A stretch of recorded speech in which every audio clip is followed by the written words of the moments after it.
part 8 dalam mata kuliah Studi Quran dan Tafsir Tarbawi dengan judul Konsep, Tujuan Pendidikan, dan Kewajiban dalam Belajar Mengajar. Di sini saya, Lailia Eki Larasati, dengan NIM 202 101 1000036 ingin menjelaskan tentang konsep pendidikan Islam.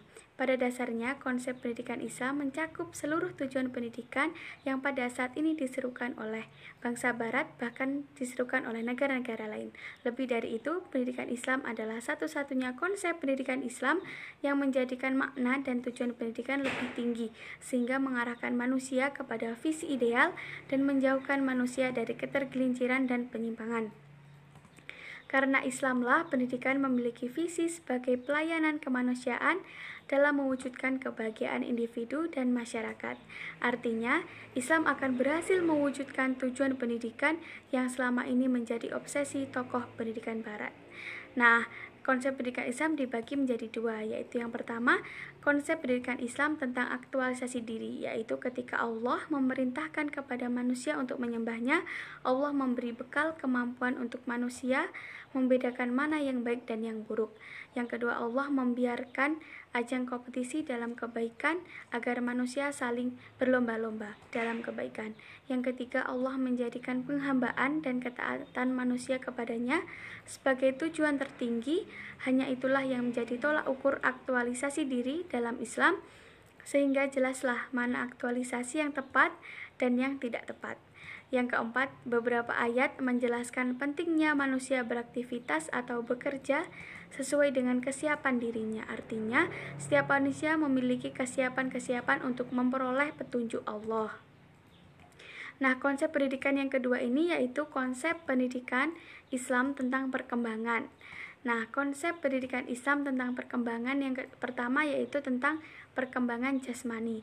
Dalam membina kekuatan fisik, Rasulullah Shallallahu Alaihi Wasallam menganjurkan umat Islam untuk berolahraga seperti berkuda, memanah atau berenang.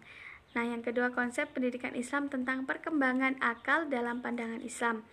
Akal merupakan potensi manusia yang sangat penting. Itulah yang membedakan manusia dengan makhluk ciptaan Allah yang lainnya. Yang ketiga, konsep pendidikan Islam tentang perkembangan sosial. Nah, menurut ahli sosiologi, pada prinsipnya manusia adalah homo socius, yaitu makhluk yang berwatak dan berkemampuan dasar atau yang memiliki garizah atau insting untuk hidup bermasyarakat. Terima kasih, sekian dari saya, akan dilanjutkan oleh rekan saya. Bismillahirrahmanirrahim. Assalamualaikum warahmatullahi wabarakatuh. Baik, di sini perkenalkan, nama saya Adinda Rosi Felicia. Saya akan membahas tentang tujuan pendidikan Islam. Pendidikan adalah sebuah proses kegiatan menuju suatu tujuan, karena pekerjaan tanpa tujuan yang jelas akan menimbulkan suatu ketidakmenentuan dalam prosesnya. Lebih-lebih dalam proses pendidikan yang bersasaran pada kehidupan psikologi peserta didik yang masih berada pada taraf perkembangan. Maka tujuan merupakan faktor yang penting dalam proses kependidikan itu. Karenanya, dengan adanya tujuan yang jelas, materi pelajaran dan metode-metode yang digunakan mendapat corak dan isi serta potensial yang sejalan dengan cita-cita yang terkandung dalam tujuan pendidikan. Berkaitan dengan tujuan pendidikan Islam, Muhammad Atiyah Al-Abasyari berpendapat bahwa tujuan pendidikan Islam adalah akhlak.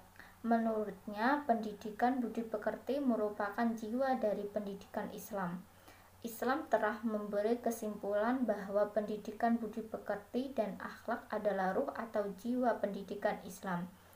Dan tujuan pendidikan Islam yang sebenarnya adalah mencapai suatu akhlak yang sempurna. 2. Memperhatikan agama dan dunia sekaligus. Sesungguhnya, ruang lingkup pendidikan Islam tidak hanya terbatas pada pendidikan agama dan tidak pula terbatas pada dunia semata-mata. Rasulullah SAW pernah mengisyaratkan setiap pribadi dari umat Islam supaya bekerja untuk agama dan dunianya sekaligus, sebagaimana sabdanya, "Beramallah untuk duniamu seolah-olah engkau akan hidup untuk selama-lamanya. dan beramallah untuk akhiratmu seakan-akan engkau akan mati esok hari. Sekian, wassalamualaikum warahmatullahi wabarakatuh. Assalamualaikum warahmatullahi wabarakatuh. Saya Nanda Awalia Istiqomah dengan NIM 202101100026. Di sini saya akan menjelaskan tentang kewajiban belajar mengajar. Kewajiban belajar mengajar merupakan suatu tuntunan bagi manusia yang menginginkan suatu kehidupan yang layak sebagai implementasinya dalam memakmurkan dunia. Manusia yang sudah dibaiat oleh Tuhan sebagai khalifah agar senantiasa menjadi pemimpin dan bisa menjadi kemaslahatan bagi dirinya, orang lain, dan alam sekitar. Ayat Al-Quran yang berkaitan dengan kewajiban belajar mengajar yaitu Quran Surat Al-Alaq ayat 1-5. Dalam ayat ini, kata Iqra dapat berarti membaca atau mengkaji, sebagai aktivitas intelektual dalam arti yang luas, guna memperoleh berbagai pemikiran dan pemahaman.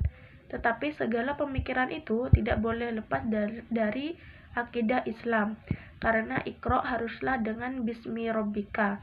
Secara sederhana, belajar berarti berusaha mengetahui sesuatu, berusaha memperoleh ilmu pengetahuan atau kepandaian dan keterampilan. Belajar adalah sesuatu yang menarik, karena sebagai makhluk individu dan makhluk sosial, manusia selalu berusaha mengetahui sesuatu yang berada dalam lingkungannya untuk menunjukkan eksistensi kemanusiaannya. Sedangkan mengajar adalah memberikan serta menjelaskan kepada orang tentang suatu ilmu, memberi pelajaran. Dari definisi tersebut dapat disimpulkan bahwa kegiatan belajar mengajar merupakan suatu aktivitas yang dikerjakan dalam rangka memperoleh ilmu pengetahuan. Sedangkan dalam proses itu sendiri ada si pelajar yang menerima ilmu dan ada guru yang memberikan pelajaran. Sekian penjelasan dari saya. Wassalamualaikum warahmatullahi wabarakatuh.